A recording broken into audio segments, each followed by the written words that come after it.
Yo, what's going on guys, it's Rest, and in this video I want to go over the claws of Ahamkara. If you don't know what they are, essentially this is a returning exotic from Destiny 1 that has been in the game for a while, but has not seen a lot of play. If you take a look at the exotic perk The Whispers, it simply says gain an additional melee charge. Throughout the whole lifespan of this game and even in Destiny 1, this seems like a very potent skill to have, but on the Warlock the melees just weren't as needed to have an additional melee as some of the other classes. Yes, you have things like Devour, which is very good, but you don't really have to focus on your melee ability for Devour, and you can really just use your grenade to keep proccing it over and over again. And simply there are just a lot of other exotics that are going to make your ability regeneration better than what just an additional melee charge can do. Now, argument to be made is that with the new rework of Top Tree Dawnblade, having 2 celestial fires is actually pretty good, and it definitely is, but it's still not what Claws of Ahamkara could live up to. But now with the new stasis subclasses, that flips everything on its head and it completely changes the value of this exotic. So if you don't know, on the Warlock, the Stasis Melee is simply going to pull out your staff and shoot out a single ice shard that will go out and freeze an enemy. This freeze is instant and it freezes almost every enemy in the game, including bosses, and it is a very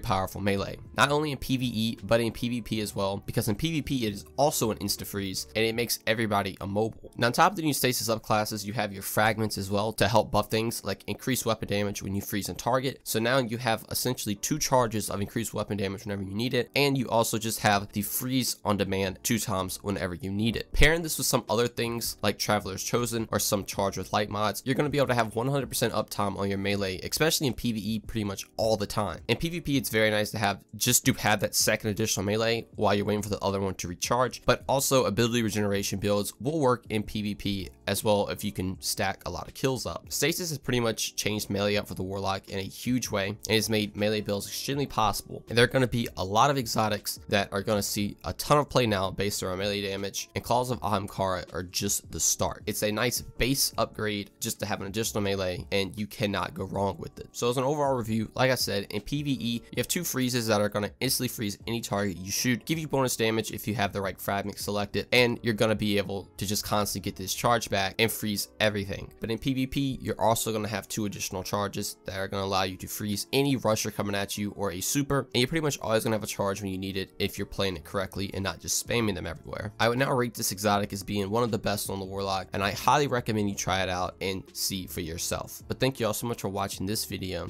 and I'll see you in the next one. Peace. Prada Bay, run away, don't go. I'm in hell, might as well just go. Losing track, don't take my soul. I'm in first, you too late, you slow.